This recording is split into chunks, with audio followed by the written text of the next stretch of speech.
Fala galerinha, tudo bem com vocês? Espero que sim. Estamos aqui para mais uma resolução, mais um vestibular, mais uma provinha para quem está prestando medicina aí. Faculdade de Medicina do ABC, tá? Provinha feita pela VUNESP. Questões todas objetivas, 10 questões, muito bem distribuídas, né? E aparecendo ecologia como sempre, aparecendo citologia, aparecendo a parte de fisiologia humana, aparecendo doenças, né? Que é o padrão, né, geralmente para uma prova de medicina. Então, queria mostrar aqui para vocês as questões. A primeira questão é uma questão que fala um pouquinho sobre ecologia. O Parque de Pedroso é a maior reserva natural do Grande ABC, com paisagem predominante de Mata Atlântica, integrante-se à bacia hidrográfica da Represa Billings e protegida pela Lei de Proteção aos Mananciais. Mananciais são locais de nascente, né? Locais onde você tem aquele que a gente chama de mina, aquele olho d'água, né? Sua vegetação é composta predominantemente por matas secundárias e apresenta fragmentos conservados de vegetação nativa.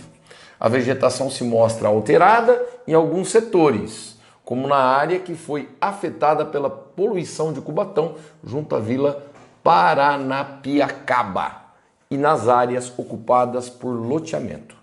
Então, ele faz uma descrição da área, fala de poluição e tal, locais onde você teve um desmatamento, foi mexido no ambiente, etc. O texto faz referência a importantes conceitos de ecologia, dentre os quais podemos relacionar. Veja bem, muitas coisas foram citadas aqui. Então ele diz assim, ó, vou começar de baixo para cima. Alteração da vegetação como exemplo de sistema de agrofloresta. Não. Agrofloresta é quando você integra a agricultura com a floresta. Em momento nenhum o texto diz isso. Então o E não pode ser. Ó o D. Os fragmentos de vegetação nativa como locais antropizados. Veja, os locais de fragmentação de vegetação não são locais que estão ocupados pelo homem. O texto não diz isso, né? Isso não foi falado no texto, então não pode ser. Depois C, os mananciais como ecossistema presente próximo aos estuários, também tem nada a ver com o que o texto falou. Depois a Mata Atlântica como uma comunidade típica da região sudeste do Brasil, não é o caso, né? Primeiro que a Mata Atlântica representa todo um ecossistema, né? E não é a vegetação típica da região sudeste do Brasil. Então, o B também não pode ser. E o A diz assim, as matas secundárias como os locais caracterizados por sucessão ecológica. Gente, o que é uma mata secundária, né? Não sei se você já teve a oportunidade de ter acesso a esse tipo de informação quando está se dando aula de ecologia. E aula de ecologia, cada ano que passa, a gente agrega mais nomenclaturas novas, né? E uma delas é essa. Ó, matas secundárias são florestas ou matas resultantes de um processo natural de regeneração da vegetação, em áreas onde anteriormente houve um corte raso da floresta primária. Ou seja, você tinha uma floresta, essa floresta foi dada uma picotada nela, ela foi alterada, né? Você tirou a vegetação grosseira, né? Aquela vegetação mais exuberante, mais abundante, e essa mata secundária seria mata em recuperação. Então, isso faz você refletir com relação ao quê? Com relação ao conceito de sucessão ecológica, né? O texto deixa claro que ali nós tivemos alteração do ambiente, uma destruição de parte da floresta. Essa mata secundária é uma mata que está em desenvolvimento, que está em recuperação, né? Então tá aqui, ó. Sucessão ecológica é uma sequência de alterações na composição de uma comunidade, culminando numa comunidade estável, que a gente chama de comunidade clímax. Quando a gente dá essa aula, a gente diz, ó, existe sucessão primária, que é aquela sucessão que ocorre no local que anteriormente não tinha vida, como, por exemplo, rocha nua, duna de areia recém-formada, lava vulcânica recente e tal, e tem a sucessão secundária. A sucessão secundária é uma sucessão que vai acontecer num local que já tem uma vida prévia, que é o caso dessa sucessão, né? Você mexeu no ambiente, degradou o ambiente e esse ambiente começou a se recuperar, né? Então, aqui, ó, floresta derrubada, tá vendo? Né? Ele entraria aqui, ó, tá bom? Então, aqui fica a alternativa A. Então, uma questãozinha de ecologia, sempre muito focado, né? Problema ambiental, a gente fala sempre, isso cai demais. Espero que você tenha acertado. Questão número 2 também envolve um pouquinho de ecologia, gente. Vamos lá? A fixação do nitrogênio, famoso ciclo do nitrogênio, é essencial para que este elemento químico entre na cadeia alimentar e passe a constituir os aminoácidos. No aminoácido tem amina, né? NH2, então ali tem nitrogênio. E os nucleotídeos, lembra dos nucleotídeos? Nucleotídeo a gente faz aquela figurinha clássica, né? Grupo fosfato, pentose, né? Base nitrogenada, né? Então a adenina, guanina, citosina, timina, uracila, se for um RNA e tal, ali tem nitrogênio. Então ele dá relevância, né? Com relação ao nitrogênio. Olha lá, unidades presentes respectivamente nas proteínas, o caso do aminoácido, e nos ácidos nucleicos, o caso do nucleotídeo. Moléculas orgânicas indispensáveis na composição dos seres vivos. A fixação do elemento nitrogênio no solo, no entanto, depende. Então, para você fazer fixação do nitrogênio, depende do quê? Aí ele vem da decomposição de proteínas e ácidos nucleicos em amônia e ureia. E vem com outras alternativas. Bom, antes de eu ler todas, eu queria que você lembrasse um pouquinho do ciclo do nitrogênio, né? A gente mostra que tem alguns fenômenos da natureza, como radiação, relâmpago, que consegue fixar nitrogênio no solo, na água. Você tem cianobactéria, que tem capacidade de fixar nitrogênio, construir suas proteínas, os seus ácidos nucleicos, depois passar isso por cadeia alimentar, né? Você tem bactérias que vivem no solo, que tem capacidade de fixar nitrogênio. E tem um ponto super importante que a gente fala da Rhizobium, que faltou um Hzinho, tá? Ó, Rhizobium, tá bom? Rhizobium, que são bactérias que vivem na raiz de plantas leguminosas, né? Uma angiosperma, uma eudicotiledônia. Ela vem aí buscar leg-hemoglobina, que é uma proteininha que tem aí, que ajuda a proteger a Rhizobium do contato com o oxigênio, ela não suporta o oxigênio. Então ela vem buscar essa leg-hemoglobina, pega um pouquinho de amido, tal, e em contrapartida, ela fixa nitrogênio para a leguminosa. Então a gente foca sempre que a leguminosa é uma planta que tem uma capacidade de desenvolvimento muito grande, mesmo que o solo venha a ser um solo precário em nitrogênio, né? Por conta da Rhizobium. Enquanto que as outras plantas, o que a gente mostra para você? Que quando uma planta morre, um animal morre, e ele passa por decomposição, ou ele excreta e a sua excreta passa por decomposição, tudo que tem nitrogênio geralmente vira, dá uma olhada, amônia. A amônia reage com a água, perde uma hidroxila, né? Passa por uma amonização e vira amônio. Amônio. Bactérias presentes no solo transformam o amônio em nitrito. Isso chama nitrosação. E algumas bactérias que vivem no solo transformam o nitrito em nitrato, chama nitratação. E aí, ó, o nitrato.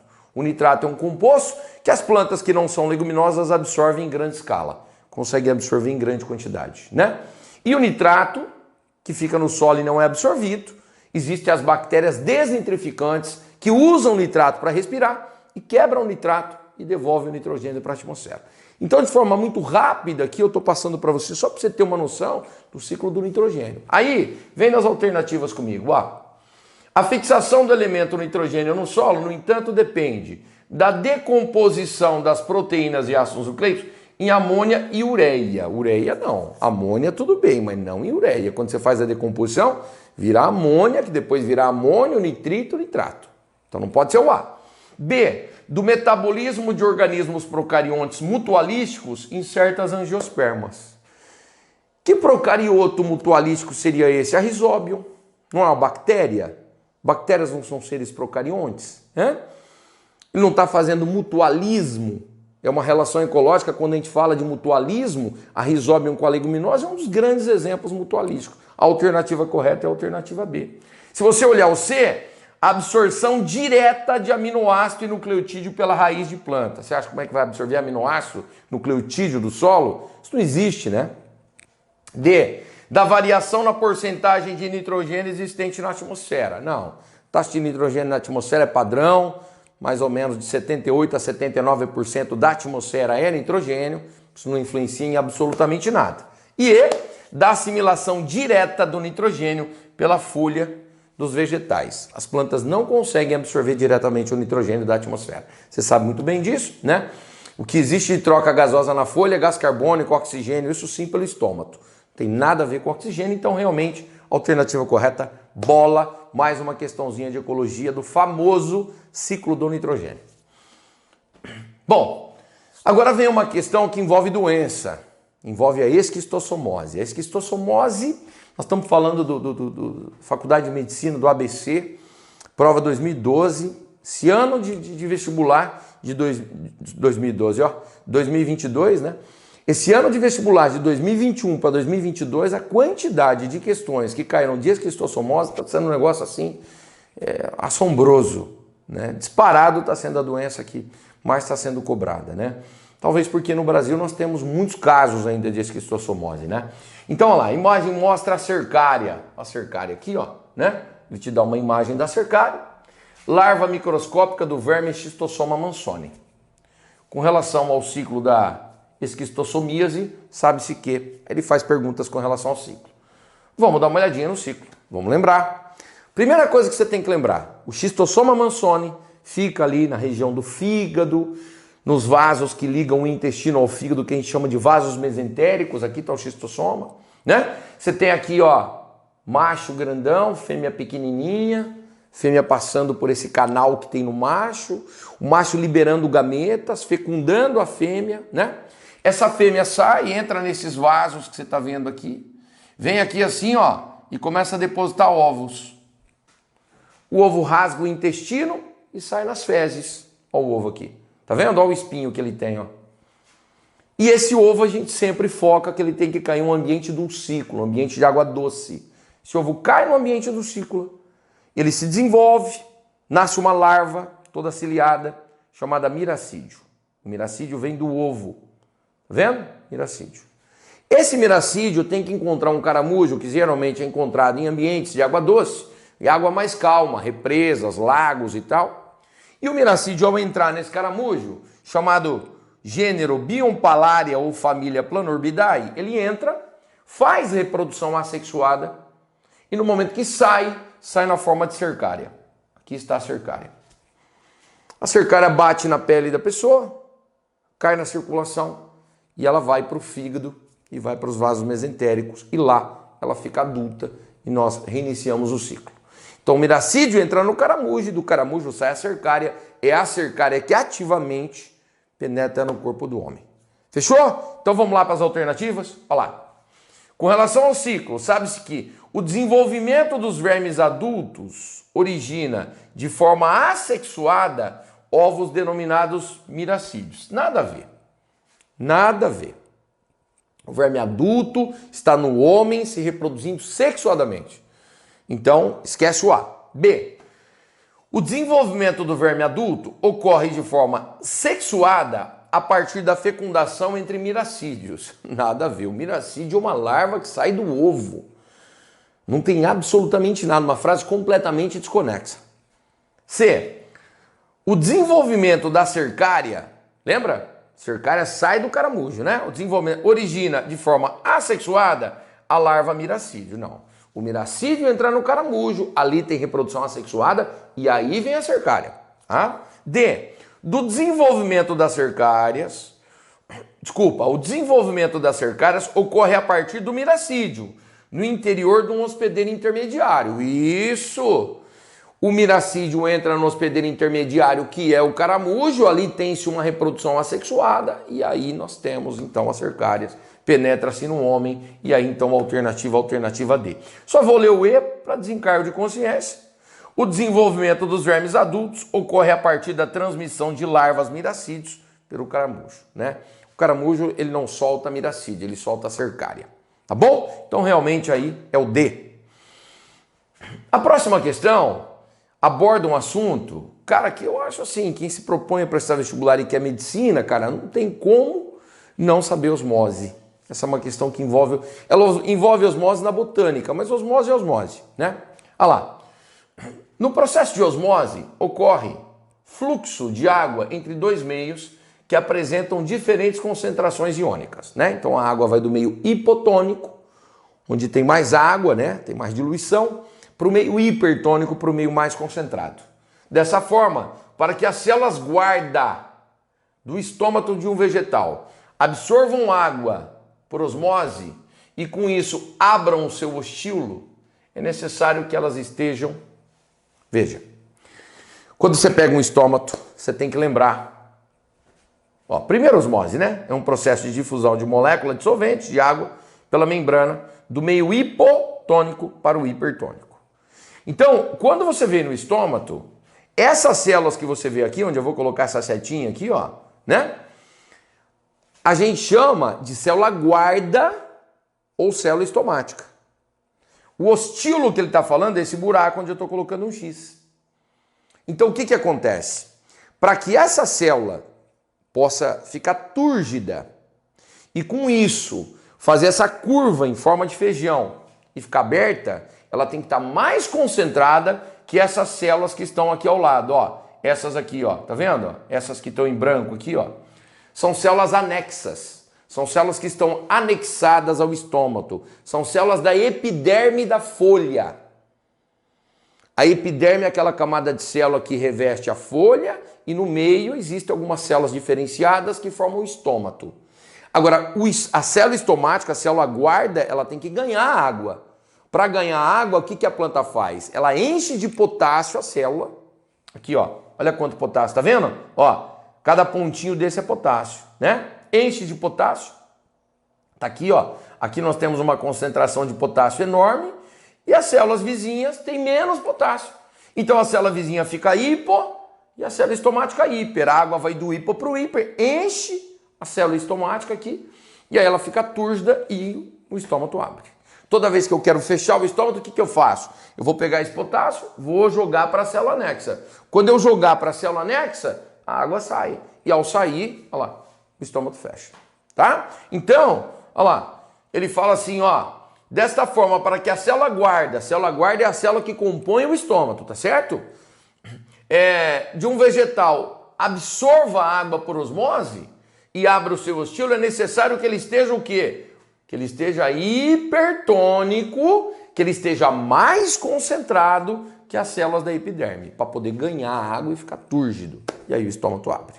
Fechou? Então uma questão envolvendo osmose com conhecimento um pouquinho de histologia vegetal, de transpiração, onde a gente fala muito aí com relação ao funcionamento do estômago, tá bom? Gente, agora uma questão de síntese proteica. Um assunto que geralmente, né, todo mundo gosta muito e tal. Então você tem aqui, olha lá, o esquema ilustra de forma simplificada a síntese de proteína que ocorre nos ribossomos. Aqui um ribossomo, ó, né? Esse aqui é o ribossomo. Então nós temos aí o ribossomo, subunidade menor, subunidade maior, juntou, né? Ele está aqui de ponta cabeça. Olha lá, RNA mensageiro passando aqui, olha lá, ó, o sentido, né?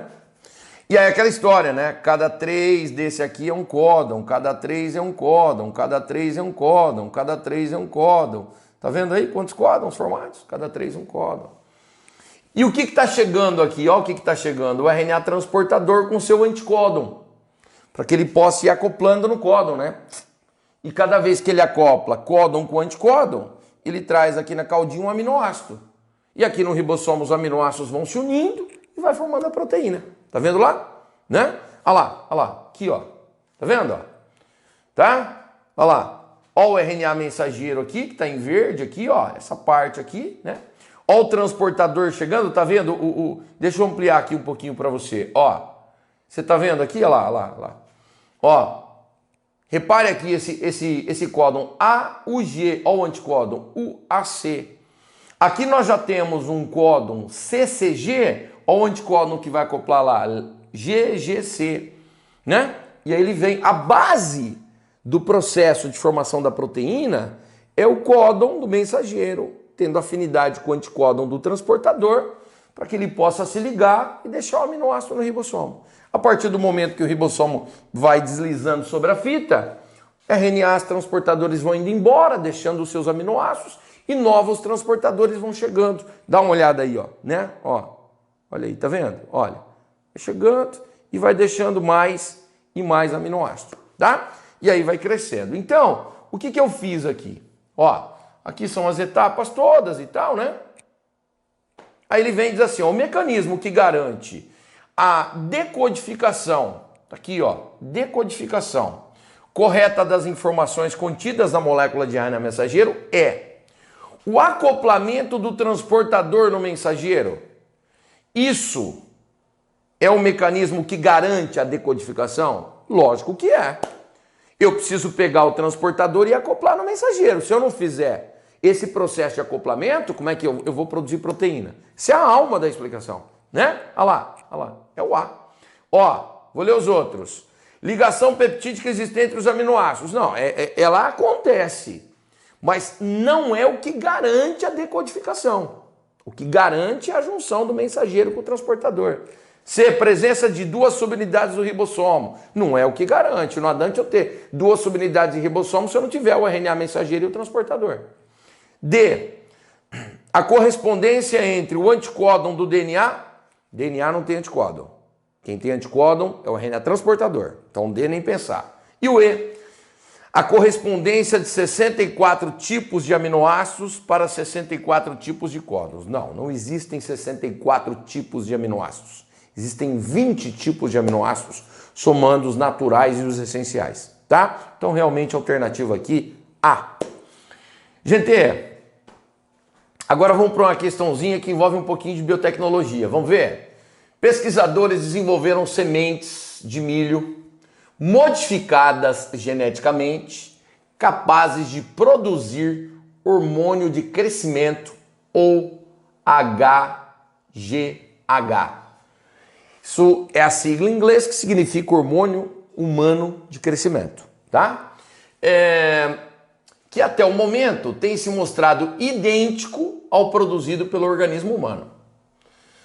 Pode estar se abrindo um caminho para a fabricação em larga escala e a custos reduzidos de um composto químico de grande interesse médico, indispensável no tratamento de crianças com problemas de crescimento.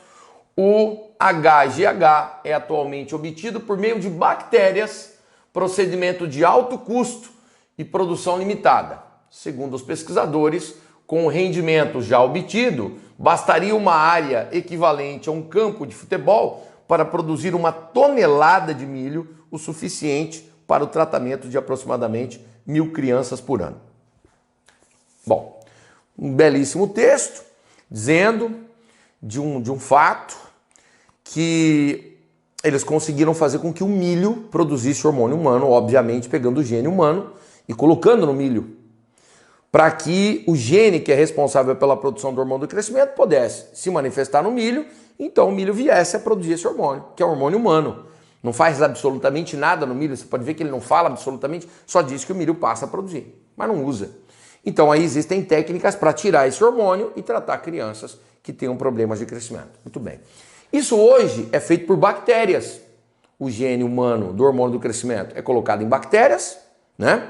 Técnica do DNA recombinante, você mistura o DNA humano com o DNA da bactéria, faz uma bactéria transgênica, e aí você deixa a bactéria se multiplicar, essa bactéria vai aumentar a sua população, vai transmitir esse gene para outras bactérias, você vai tirar ali o hormônio de crescimento e vai aplicar em pessoas que tenham problemas. Show! Fantástico, bacana, legal, tal. Aí ele vem. Com relação às técnicas de engenharia genética citadas no texto, afirma-se que, veja, haverá um aumento na produção de milho? Não, ninguém falou isso. Ele citou aqui quanto de milho seria necessário para tratar 1.000 crianças, mas ele não diz que isso aumenta a produção de milho e não aumenta. Então não tem nada a ver o A. B, o milho, o qual produz o HGH, foi alterado geneticamente? Realmente foi? Será que é essa? Por seleção artificial. Não, senhor. Veja, o milho foi construído pelo homem. Esse gene foi implantado pelo homem no milho. Não foi feita uma seleção artificial, olha, esse aqui me interessa, esse me interessa, aquele não me interessa. Não. O homem fez o processo e depois reproduziu o milho e propagou. Então, nada a ver. C. A terapia gênica é capaz de criar organismos com segmentos gênicos de outra espécie. Terapia gênica não. Terapia gênica é quando você modifica genes que apresentam problema ou tira genes e substitui por genes bons para arrumar geneticamente o genoma de um dado indivíduo. Então, tem nada a ver, que não foi terapia gênica. D. O desenvolvimento de milho modificado se deu pela clonagem de linhagem. Clonagem é quando você pega seres e você faz cópias.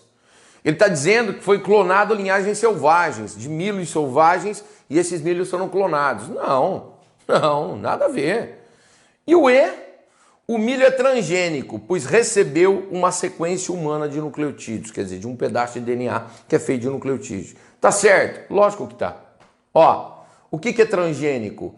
Ó, organismos transgênicos são aqueles que têm o seu genoma modificado por meio da inserção de genes provenientes de outras espécies. Eu inseri gene de uma outra espécie no milho, o milho então passou a manifestar uma característica que até então ele não tinha. Essa é a definição que está implícita no texto.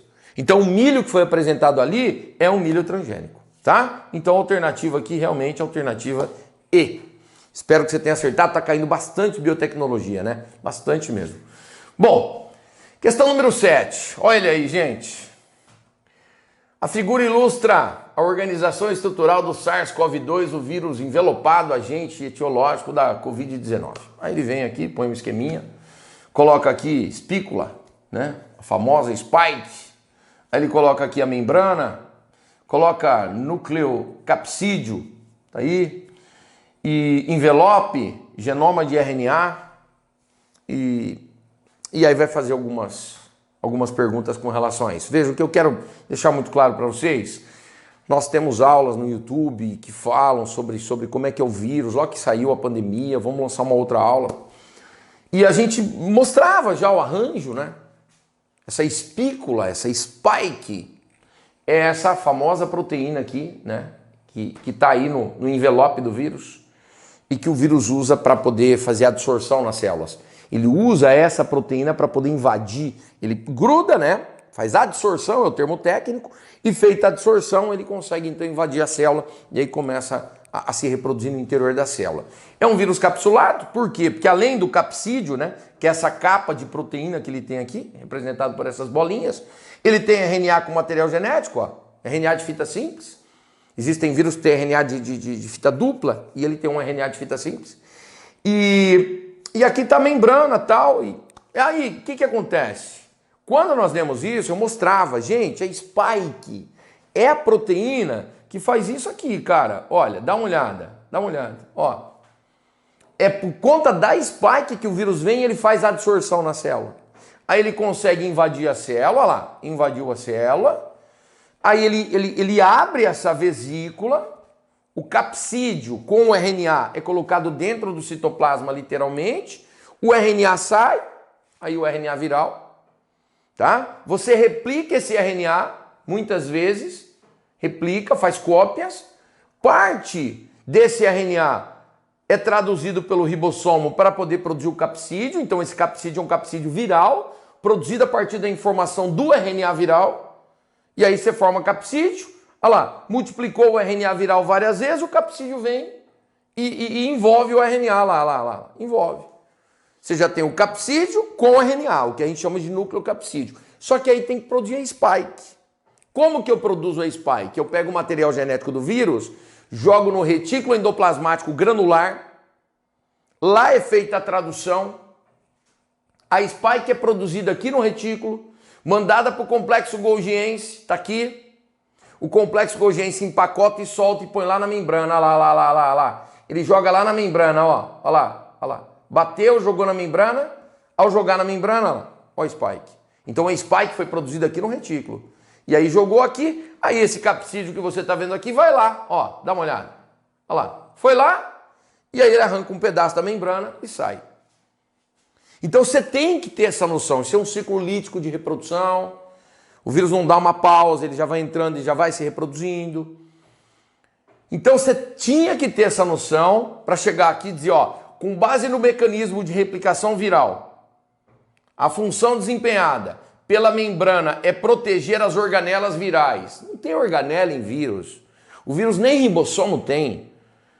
Vírus é um ser acelular, o único acelular que existe.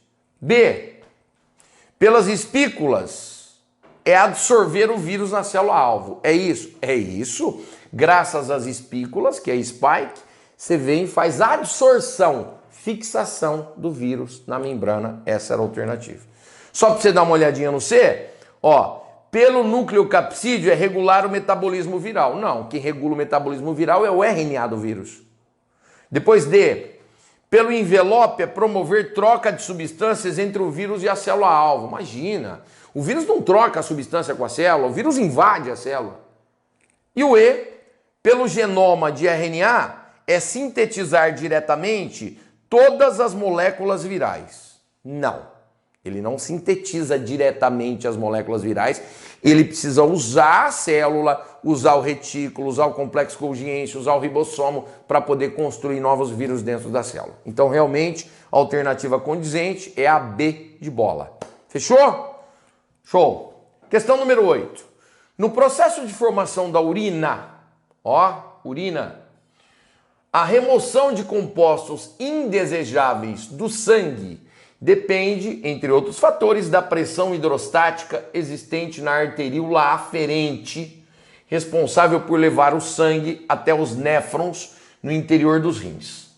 A primeira etapa para a formação da urina, a qual depende de uma pressão de em torno de 60 miligramas de mercúrio, é...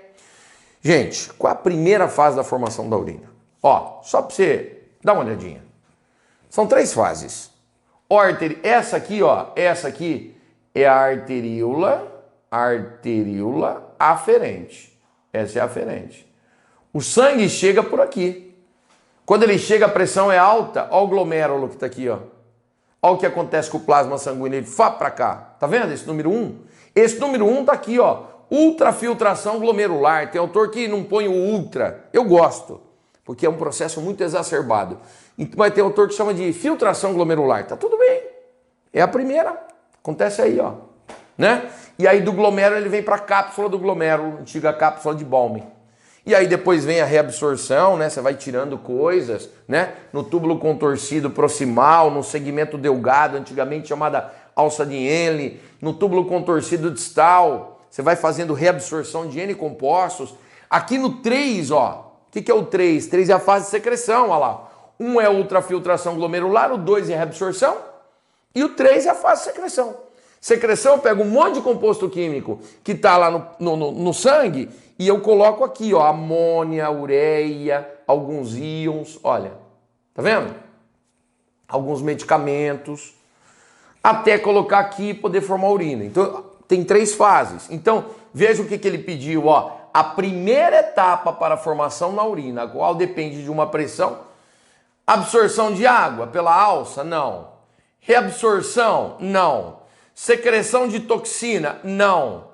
Excreção de ureia no ducto? Nada a ver. Filtração glomerular na cápsula? Isso aí. A primeira etapa é a filtração glomerular. Ele não usou ultrafiltração, usou filtração, mas tá tudo certo. Essa é a primeira etapa. Então, não exigia assim um puta conhecimento. Você viu aquele esquema, que é um esquema que tem muito detalhe. Ele não exigia tudo aquilo. Exigia que você tivesse um conhecimento básico de formação de urina. Então, tá aí, alternativa E. Bom, aqui nós temos uma questão de genética, né? Ele fala assim, o heredograma ilustra a transmissão de uma característica genética indicada pelos símbolos preenchidos, condicionada por apenas um par de genes alelos autossômicos. Ele cita que são genes alelos autossômicos. Amigo, você não precisa jogar naquele esquema que a gente faz. Ah, como é? Eu tenho que descobrir, será que a herança é autossômica ou será que é uma herança do sexo? A gente tem que fazer toda aquela... Não precisa usar isso, porque ele falou que é autossômica.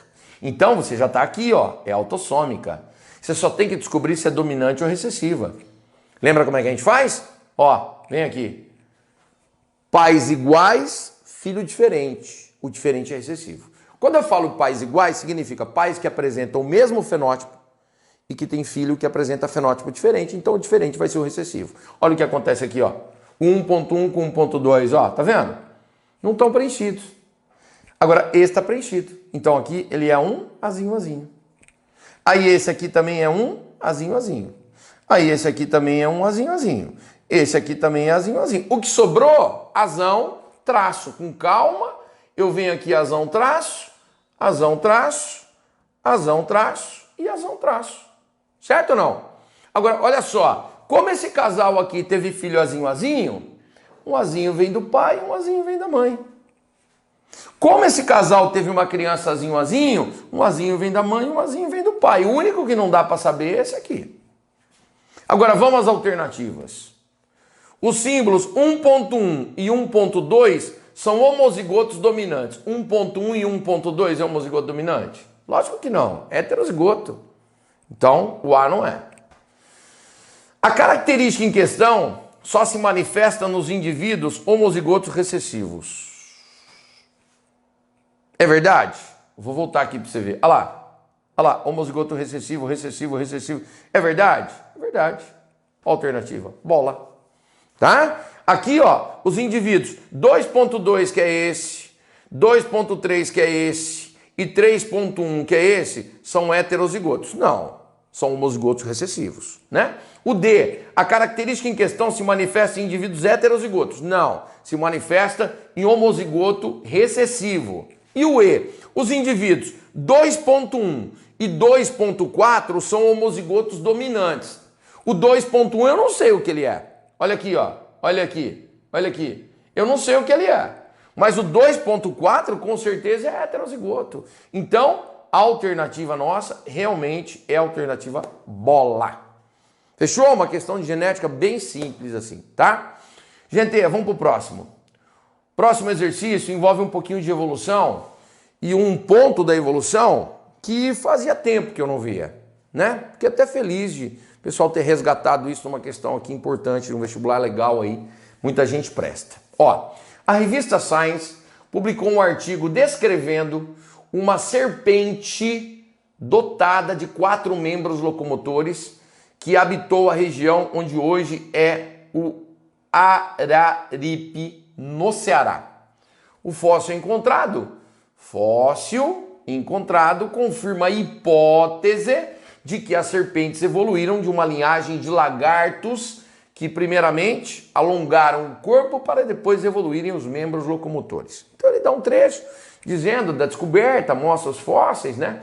Aqui mostra a pata dianteira, deixa eu dar uma ampliada aqui para você ver. Quem não prestou esse vestibular aqui poder olhar um pouquinho, tal, o esquema mostrado, né? Conteúdo estomacal fossilizado, cobra inteira, tal, as patas traseiras, enfim, ele faz uma descrição de um fóssil. Bom, aí, o que acontece? No momento que ele vai fazer a pergunta, ele diz assim: os fósseis exercem um importante papel para a compreensão dos processos evolutivos que originaram os diversos grupos de seres atuais, pois possibilitam... Gente, vamos lá. O que são fósseis? Fósseis são restos ou vestígios de que seres viveram em épocas remotas. Então a pegada de um dinossauro é um fóssil, o crânio de um australopithecus é um fóssil, um animal num âmbar é um fóssil, um animal que está congelado é um fóssil, tudo isso é fóssil. O que o fóssil permite você fazer? Gente, dá uma olhada.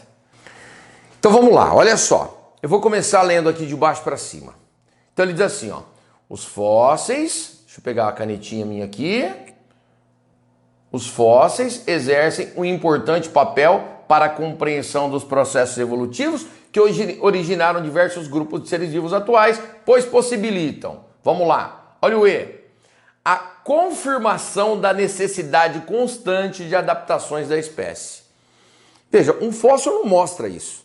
Um fóssil, ele simplesmente possibilita você ter uma noção de como o ser era num dado momento. Mas o fóssil não te dá a confirmação da necessidade de uma constante adaptação da espécie. Isso não é papel da avaliação do fóssil. O fóssil serve para comparação, para saber como é que uma espécie evoluiu. Tem espécie que desaparece do ambiente. Tem espécie que não persiste, né? Então não pode ser o E. O D, da previsão, deixa eu voltar aqui um pouquinho, pegar a canetinha, da previsão sobre o resultado dos processos evolutivos atuais e futuros. Nada a ver. Nada a ver. Como é que eu vou fazer uma previsão do resultado evolutivo do futuro de uma espécie avaliando um fóssil? C. Da comparação entre genes das espécies ancestrais e atuais. Espécie atual eu tenho um gene, mas da espécie ancestral, um fóssil como esse aqui, eu não tenho DNA conservado.